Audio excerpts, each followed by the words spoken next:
맞춰놨습니다. 1월 14일 수요일입니다. 오늘은 사무엘상 8장 1절부터 마지막 22절까지 말씀입니다. 바람난 사람들이라는 제목입니다. 바람난 사람들. 오늘 본문은 이스라엘 백성들이 언약궤를 옮겨놓고 하나님을 전심으로 사모하여 오랫동안 평화를 유지하며 살다가 사무엘이 늙어서 자기 아들들을 사사로 세워놓자 이스라엘 백성들이 자기들에게 왕을 요구했다 하는 그런 내용이죠. 그래서 오늘 본문은 이렇게 시작합니다. 1절에 보니까 사무엘이 늙음에 그의 아들들을 이스라엘 사사로 삼으니 장자의 이름은 요엘이요 차자의 이름은 아비야라. 그들이 부엘사바에서 사사가 되니라. 그의 아들들이 자기 아버지의 행위를 따르지 아니하고 이익을 따라 뇌물을 받고 판결을 굽게 하니라 그랬어요. 사무엘이 나이가 늙자 자기 아들들을 사사로 세웠는데 그 아들들이 사무엘 아버지의 그 행위를 따르지 않고 자기의 이익을 따라서 판결을 굽게 했다는 거예요. 지금 본문은 사무엘의 나이가 얼마인지 정확히 밝혀놓고 있지는 않습니다. 그런데 뉘앙스로 보면은 나이가 늙은 것처럼 이렇게 이제 보는데 유대 전승과 그 탈무드에 보면은 요때 사무엘의 나이가 약 한 50세 전후 50세가 아직 덜 됐거나 50세쯤 되었다 이렇게 이제 보고 있어요. 그리고 그 아들들의 나이를 한 30대, 첫째는 30세가 넘었을 것으로 보고 둘째는 20세 말, 30세 고 간당간당하는 그 정도쯤으로 이렇게 이제 보는 거예요.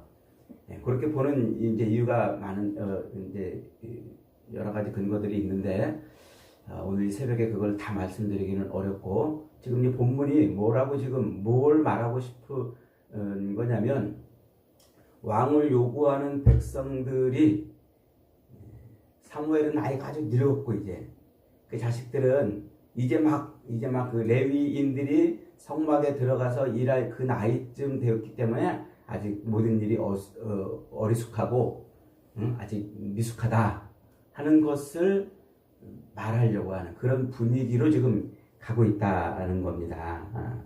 그래서 그 아들들의 이름 첫째는 요엘이죠. 여호와는 나의 하나님이시다.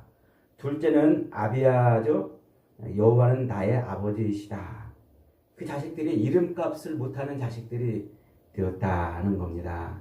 그래서 아버지의 행위를 따르지 않고 자기 이익을 따라서 판결을 굽게 하는 그런 일을 했기 때문에 백성들이 이제 모여가지고 장로들을 모아가지고 사무엘에게 와가지고 이제 따진다는 거예요. 그래서 그렇게 백성들이 사무엘에게 왕을 요구하는 그 빌미를 누가 줬냐? 사무엘이 줬고 또 사무엘의 자식들이 줬다는 거예요. 원래 사사는 하나님이 세우시는 직분이잖아요. 사사는 세습되지 않아요. 그래서 기드온도 자기 아들들을 사사로 세워달라는 그런 요구를 백성들의 요구를 거절하면서 이제 여러 가지 문제들이 생기지 않았습니까? 그러니까 사사는 세습되지 않는 것인데 사무엘이 자기 자식을 사사로 세습했다는 거예요. 그리고 그 세습된 자식들은 또 사무엘 아버지의 행위를 따라서 행동하지 못했다. 이런저런 여러 가지 이유들을 보니까 안 되겠다는 거예요. 안 되겠다. 우리에게 왕이 필요하다는 겁니다. 그래서 백성들이 지금 사무엘에게 와서 왕을 요구하고 있다. 라고 지금 이렇게 분위기를 그렇게 만들어 가고 있는 것입니다. 그러자 이제 사무엘이 이제 못마땅하게 여겼어요, 그것을. 그래서 하나님 앞에 하나님, 이것들이 왕을 요구하는데 어쩌면 좋습니까? 그랬더니 하나님이 그들의 요구대로 다 들어주라. 그러면서 이제 그들의 요구대로 왕을 세울 때 그 왕이 그들에게 어떤 역할을 할 것인지를 자세하게 이제 경고하라고 그러죠. 그래서 사무엘은 왕을 구하는 백성에게 여호와의 말씀을 전하면서 장차 그들을 다스릴 그 왕의 제도가 백성들의 요구대로 왕이 세워지면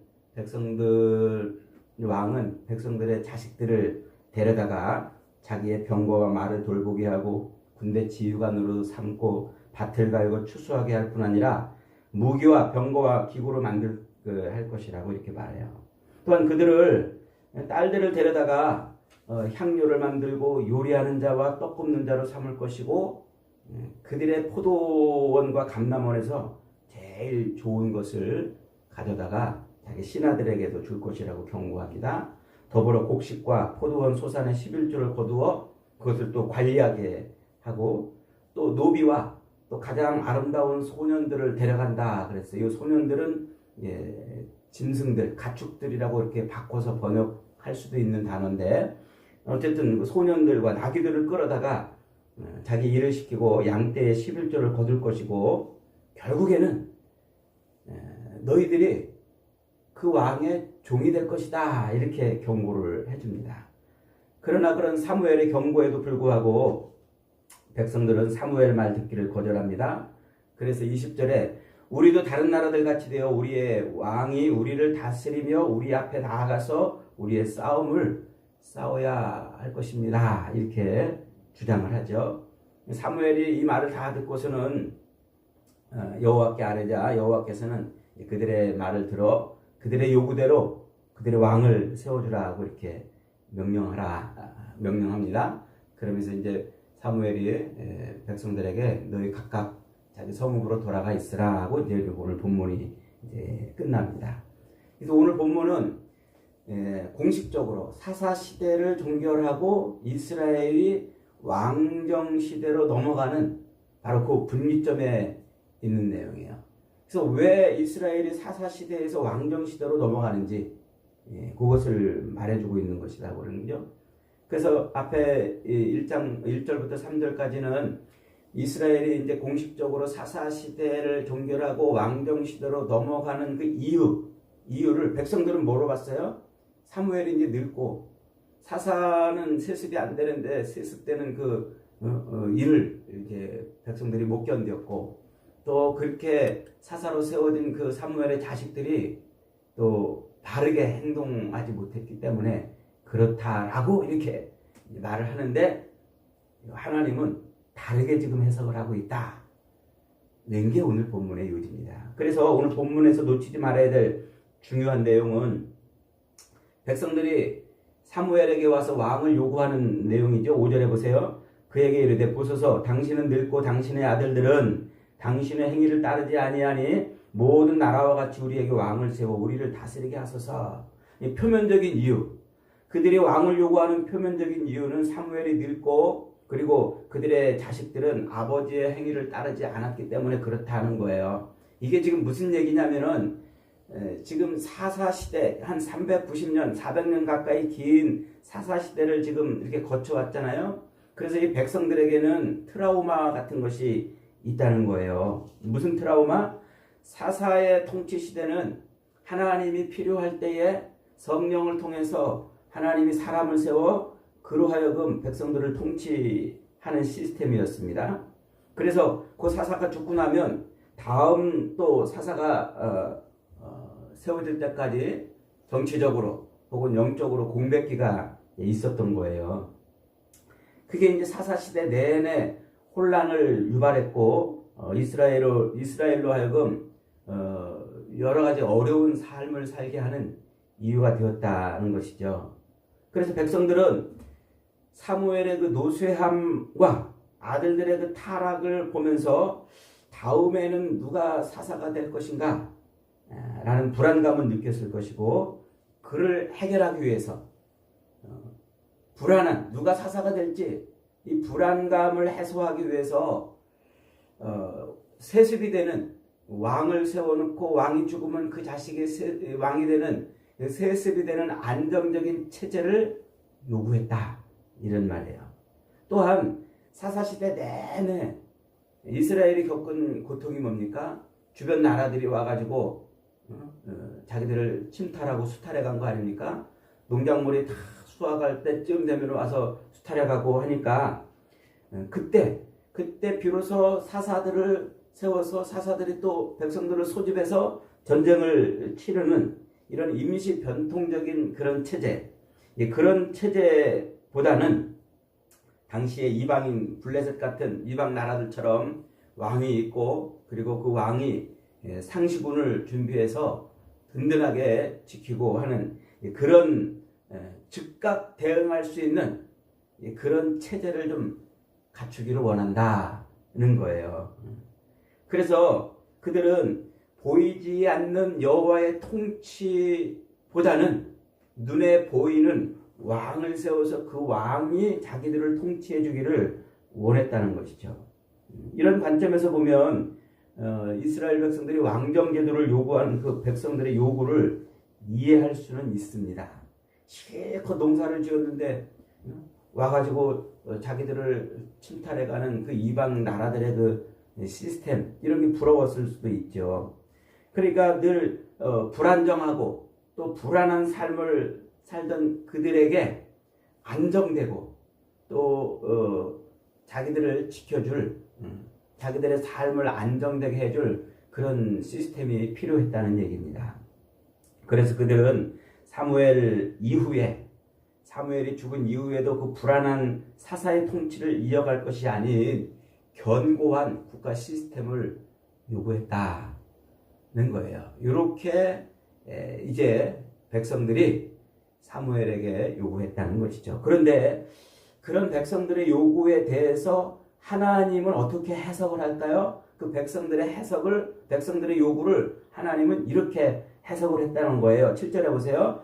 여호와께서 사무엘에게 이르시되 백성이 네게 한 말을 다 들으라. 이는 그들이 너를 버림이 아니요 나를 버려 자기들의 왕이 되지 못하게 함이니라. 내가 그들을 애굽에서 인도하여 낸 날부터 오늘까지 그들이 모든 행사로 나를 버리고 다른 신을 섬김같이 너한테도 지금 그러고 있는 것이다 는 거예요.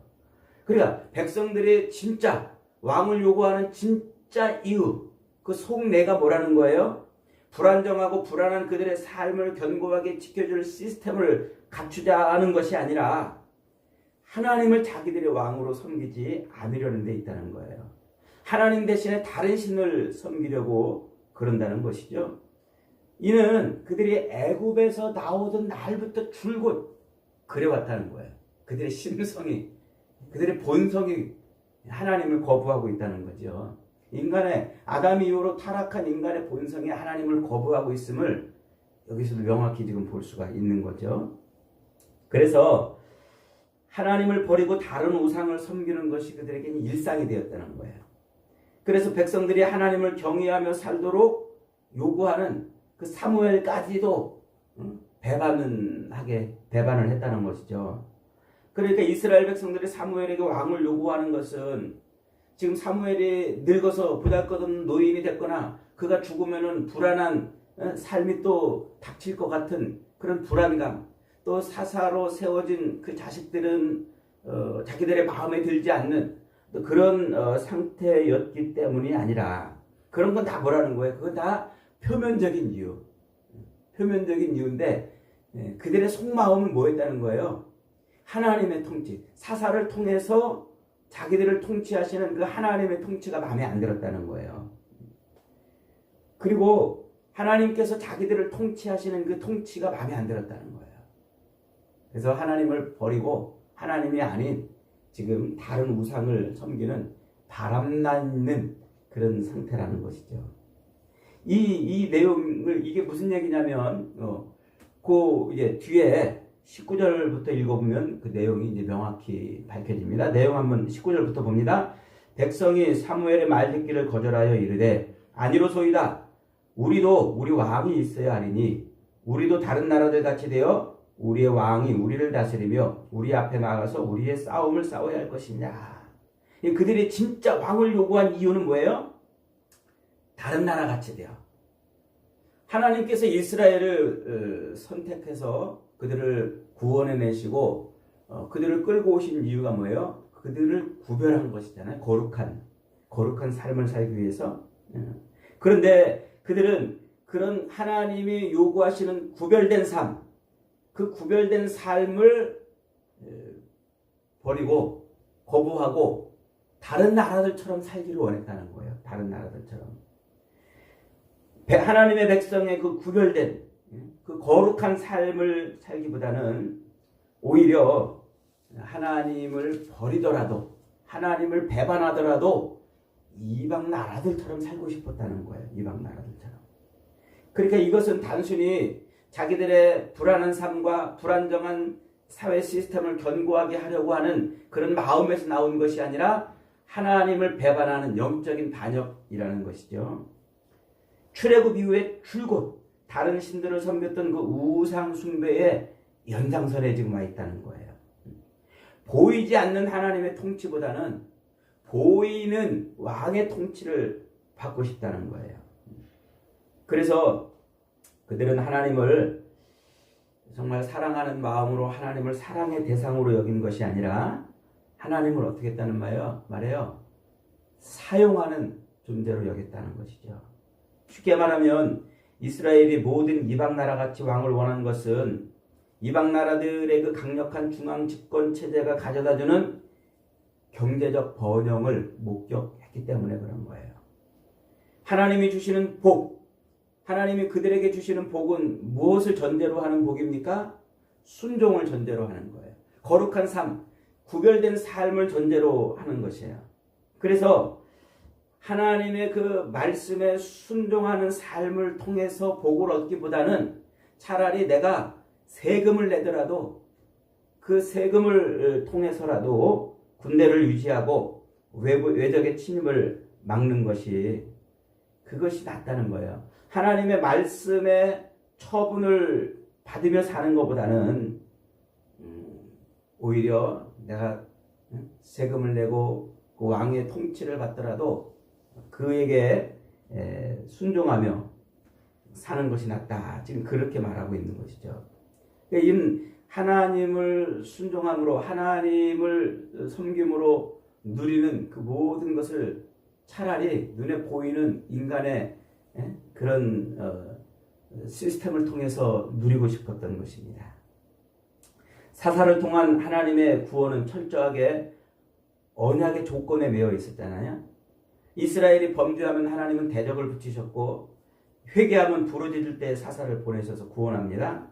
사사의 체제 아래서의 평화와 복은 백성들의 순종과 구별된 삶과 직결되어 있는 거예요. 반면에 백성들이 원한 왕은 자신들의 조건, 자신들의 그 영성과 상관없이 작동되는 시스템이었던 거죠. 그들은 우리가 범죄하든 범죄하지 않든 간에 우리의 삶이 안정되기를 원했던 거예요. 우리가 죄를 짓더라도 우리의 삶이 안정되고 우리가 나쁜 짓을 하도 우리의 삶이 안정되고 우리가 혹여 잘못을 하더라도 우리의 삶이 평안하기를 원했다는 거예요. 항상 상비군 체제로 그렇게 준비돼서 적들이 쳐들어와도 언제든지 막아낼 수 있는, 그래서 안심하고 자기들이 원하는 평안의 삶을 살기를 원했다는 것이죠. 하나님과의 그 인격적인 관계를 유지해야 하는 순종과 구별된 삶의 그 피곤한 삶보다는 오히려 세금을 내면 안전을 구매할 수 있는 편리한 왕정체제를 선호했다는 것이죠. 이게 지금 이스라엘 백성들의 실상이라는 거예요. 그래서 왕의 통치는 자기들의 상태와는 아무 상관없이 항상 자기들에게 편안함을 주고 안정을 주고 자기들을 항상 안락하게 해줄 수 있는 그런 제도였다는 거예요. 그런데 하나님은 어때요? 하나님은 늘 자기들에게 거룩을 요구하고 순종을 요구하고 구별된 것을 항상 요구했다는 거예요. 그래서 그걸 싫어한다는 거예요. 그 통치를 싫어한다는 거예요. 그래서 백성들이 왕을 요구한 것은 하나님의 통치가 실패했기 때문이 아니라 하나님의 통치의 방식이 싫은 거예요. 하나님이 자기들을 그렇게 순종과 거룩으로 구별해서 요구하시는 하나님의 통치 방식이 싫었다는 것이죠. 사무엘은 자신의 아들들을 사사로 세움으로 인간적 시스템의 한계를 노출했고 백성들은 그 틈을 타서 자신들이 평소에 동경하던 세상의 그 왕정, 우상을 섬기는 그런 요구를 하게 됐다는 것입니다. 하나님은 이들이 갈망하는 그런 왕의 통치가 결국 그들을 보호하는 것이 아니라 그들을 뭘로 삼을 것이다 하고 그들을 종으로 삼을 것이다 라고 지금 말하고 있는 거예요. 그래서 하나님이 지금 그들이 요구하는 왕이 왜 그들에게 어려움과 고통을 가져다 줄 것인지를 말씀하고 있는 것이죠. 성경은 종종 하나님과 이스라엘 백성들 간의 그 관계를 뭘로 설명합니까? 항상 부부관계로 표현하죠. 이스라엘이 하나님을 떠나 이방신을 섬길 때 하나님은 그런 이스라엘을 바람난 아내라 이렇게 비유를 해요. 오늘 지금 본문이 뭐라고 그러는 거예요? 이스라엘이 지금 뭐 했다? 바람났다는 거예요. 바람났다. 하나님을 버리고 이방신을 쫓아가고 있다는 것이죠. 하나님의 사랑을 뒤로하고 이방신의 사랑을 갈구하고 있다. 지금 이렇게 말하고 있는 거예요. 이스라엘은 수백 년 동안 하나님을 섬기고 살아왔잖아요. 그래서 잘 되면 야 우리가 하나님을 잘 섬기니까 이렇게 복을 받는구나 했고 잘 안 되면 우리가 하나님을 멀리하니까 이렇게 징계를 당하는구나 이렇게 살아왔는데 가나안 땅에 들어와 살다 보니까 뭐가 된 거예요? 가나안 땅에 들어와 살다 보니까 그게 아니었어요. 가나안 백성들은 하나님을 모르고 하나님을 섬기지도 않는데 자기들보다 더 잘 먹고 자기들보다 더 잘 살고 자기들보다 더 좋은 집에서 살고 있었던 거예요. 그 모습을 보자 이스라엘 백성들은 가슴에 지금 바람이 들었다는 거예요. 야, 이 사람들은 도대체 무엇을 했길래 이렇게 잘 사는가? 우리는 이렇게 하나님을 섬기다가 삐끗하면은 징계를 받고 이러는데 이들은 그런 거가 상관없이 저렇게 풍요로운 삶을 살고 있는데 도대체 이들에게 우리랑 다른 게 뭔가 했다는 거죠. 가만 보니까 그들에게는 바알과 아스타롯 신이 있었고 또 왕이 있었어요. 아 그렇구나. 저것이로구나. 이스라엘은 그래서 바알에게 절하기 시작했고 아스타롯을 섬겼고 그래서 그들은 왕을 흠모하는 것입니다. 야 왕만 있으면 저렇게 되겠구나. 그래서 우리에게도 가나안의 왕 같은 왕을 주소서. 지금 이게 본문이 이스라엘 백성들을 책망하는 모습인 것이죠. 여러분 성경이 이렇게 말하고 있는 요 바람난 이스라엘 백성들의 패턴이 오늘날 고스란히 우리 그리스도인들에게도 나타나요. 처음에는 하나님을 섬겨 행복한 줄 알았어요. 열심히 교회도 나오고 열심히 예배도 드리고 열심히 기도도 합니다. 일이 잘 되면 하나님의 은혜요. 잘 안 되면 하나님의 섭리가 있겠지 하면서 하나님 앞에 하나님 제가 뭘 해야 되겠습니까? 기도도 하고 그저 하나님을 떠나면 죽는 줄 알았습니다. 그런데 어느 날 세상을 보고 이웃을 보니까 야 하나님 없는 사람들도 저렇게 잘 사는 거예요. 하나님 안 믿는 사람들도 나보다 훨씬 더 잘 되는 거예요. 세상 사람들 보니까 마실 거 다 마시고 놀 거 다 놀고 갈 때 못 갈 때 다 가면서 벌도 안 받고 만사 형통하는 겁니다. 거기다가 하나님을 잘 믿으려고 하는 자기에게는 가끔씩 시련도 있고 또 환난도 있고 풍파도 있는데 하나님을 믿지도 않는 저것들은 그런 것도 없는 겁니다. 그래서 야 이거 이상하다. 오히려 세상 사람들보다 더 세상 사람 같은 삶을 살아가는 것입니다. 그래서 멀쩡하게 교회를 잘 다니던 성도가 어느 날 교회를 떠나고 혹은 세상으로 돌아가고 혹은 이런저런 종교로 돌아가고 혹은 사이비 이단에게도 빠지는 거예요. 새로운 애인이 생긴 것이죠. 새로운 애인. 곁에서 아무리 말려도 도무지 귀가 막혀가지고 들리지 않는다는 거예요. 그래서 기독교인들이 그렇게 하나님을 멀리하는 거예요. 저희 주변에도 보면은요, 어느 날 열심히 교회 다니다가 돈 맛을 알아버린 그리스도인이 거기에 빠져가지고 교회를 떠나는 것을 알 수가 있었어요. 슬금슬금 한 발짝 한 발짝 멀리하다가 하나님만 섬기면 되는 줄 알았더니 그게 아니야. 돈이 최고야. 돈이었어. 돈 없으면 안 돼. 이게 그들의 마음을 사로잡은 것이죠. 여러분, 사람이 왜 바람을 피울까요? 그것은 목적과 수단이 바뀌면 바람을 피우는 거예요. 목적과 수단이. 이게 무슨 말이에요? 청춘 남녀가 서로 결혼하려고 데이트를 할 때 보세요. 남자가 여자한테 청혼을 합니다. 저와 결혼해 주세요. 저와 결혼해가지고 저를 위해서 늘 빨래하고 밥하고 이것저것 하고 그러면서 애 낳고 심부름하고 청소하고 뼈 빠지게 수고해서 나를 좀 행복하게 해주세요. 이렇게 청혼하는 사람이 어디 있어요? 그렇게 청혼하면 아마 뺨 맞을 거예요. 저한테만 오세요. 그러면 제가 행복하게 해드릴게요. 그러면 저하고만 살면 행복하게 해드릴게요. 이렇게 청혼해야 결혼을 겨우 한단 말이에요. 그런데 결혼하면 어떻게 돼요? 그 다음엔 뼈 빠지게 일해서 나를 행복하게 해주기를 요구한다는 거예요. 목적, 사랑이 목적이었다가 어느 순간에 수단으로 바뀌어버린 거예요. 남편에게 아내는 수단이 아니라 목적이어야 해요. 아내도 남편에게 수단이 아니라 목적이어야 합니다. 남편에게 아내는 자기를 행복하게 해줄 여자가 아니라 내가 행복하게 해주려고 결혼한 여자여야 한다는 거예요. 마찬가지로 아내에게 남편은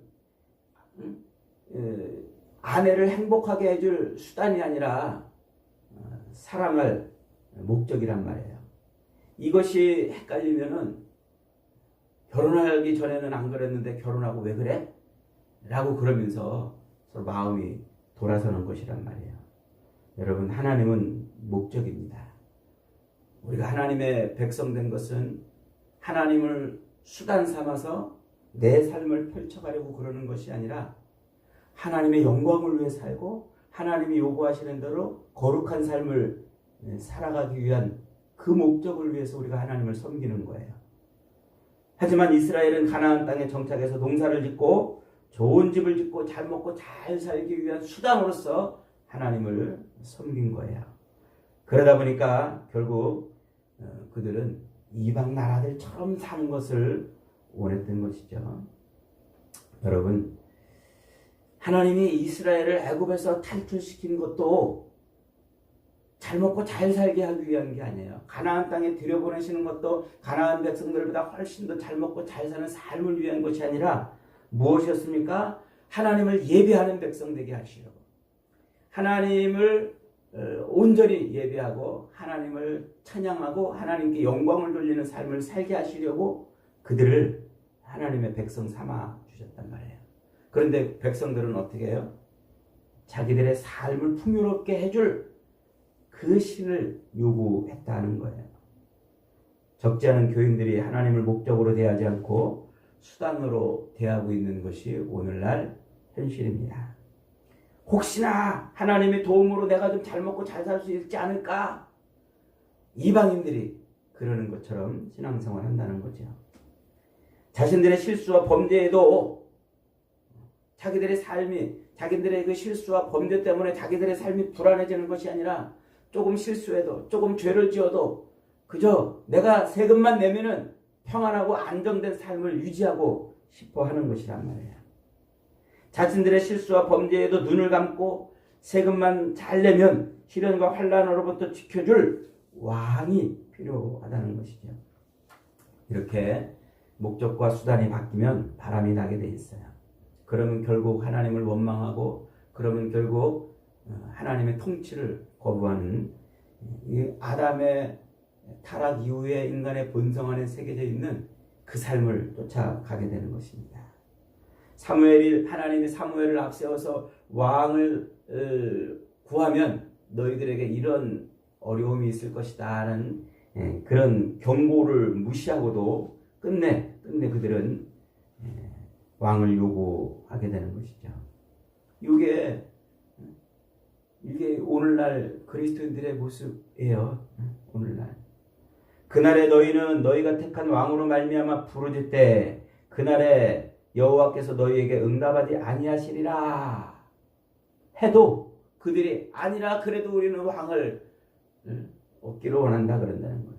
멍에를 매도 좋다, 착취를 당해도 좋다, 가난한 사람들처럼 잘 먹고 잘 살게만 해다오 그러는, 그게 오늘 그리스도인들의 모습이에요. 오늘 우리 수많은 교인들의 입에서 나오는 말 아닙니까? 교회랑은 좀 멀어져도 괜찮다, 승진만 하면 된다, 교회 일은 좀 못해도 괜찮다, 출세하고 돈만 잘 벌면 된다, 하나님과의 관계는 좀 소홀해도 괜찮다, 잘 먹고 잘 살았으면 좋겠다. 이게 오늘날 신자들의 입에서 나오는 소리 아닙니까? 그래서 교회를 좀 안 다니면 어떠냐, 돈 많은 사람에게 시집가고 장가가고, 교회를 좀 안 다니면 어떠냐, 우리가 하고 싶은 대로 하는 그런 삶을 좀 했으면 좋겠다, 성공하고 출세하고 잘 먹고 잘 사는 것이, 돈 많이 벌었으면 소원이 없겠다. 이방인들하고 똑같은 그런 소리를 내뱉는다는 것이죠. 여러분, 하나님이 우리에게 주시려는 왕은 예수 그리스도이십니다. 우리를 착취하는 왕이 아니라, 우리를 종으로 삼는 왕이 아니라, 우리를 위해서 기꺼이 모든 것을 내어주고 자기 목숨까지 내어주시는 그런 왕, 죄악에서 우리를 건져내시고 우리를 모든 염려와 근심과 걱정과 불안과 두려움에서 건져내 주시는 바로 그 왕을 우리에게 준비시켜주고 있는 거예요. 그래서 예수님은 우리에게 오셔서 이렇게 말씀하시잖아요. 내가 너희에게 평안을 주노니, 세상이 줄 수 없는, 알 수도 없는 평안을 주노라 말씀하고 있는 겁니다.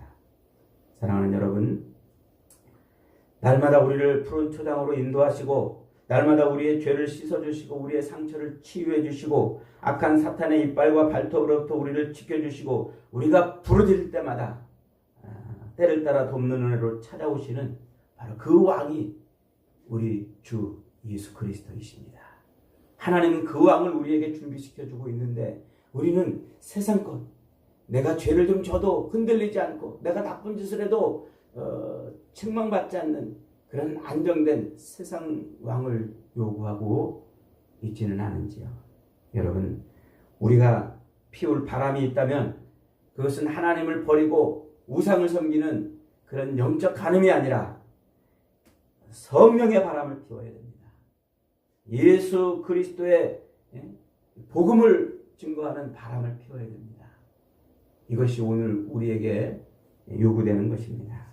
골고다 언덕 위에서부터 부는 은혜의 바람, 오순절 마가의 다락방에서 시작한 그 믿음의 바람이 오늘 우리에게 필요한 것입니다. 저와 여러분은 하나님을 버리는 영적인 배반, 영적인 간음의 바람을 피우는 사람들이 아니라, 오히려 우리의 왕이신 예수 그리스도를 온 세상에 전하는 복음의 바람, 성령의 바람을 일으키는 복된 인생들이 다 되시기를 주님의 이름으로